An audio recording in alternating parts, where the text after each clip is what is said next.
అందరికీ నమస్కారం.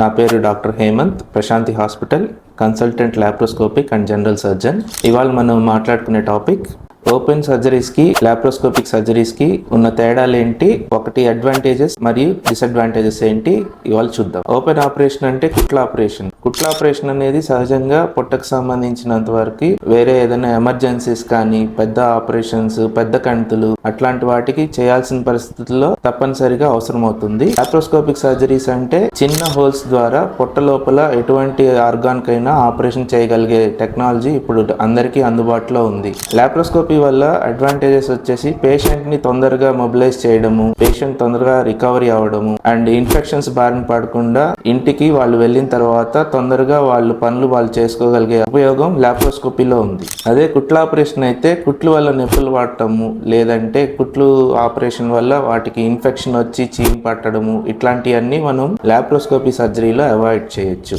మన ప్రశాంతి హాస్పిటల్లో అన్ని విభాగాలు మన లాప్రోస్కోపీలో గ్యాస్ట్రోఎంట్రాలజీ కానీ, ఆంకాలజీ కానీ, హెర్నియా ఆపరేషన్లు కానీ, లేదంటే పిల్లలకు సంబంధించి హెర్నియాలు కానీ, అన్డిసెండెడ్ టెస్టిస్ కానీ అన్ని లాప్రోస్కోపీ పద్ధతుల్లో మనం ఇక్కడ చేయగలుగుతున్నాం. Thank you.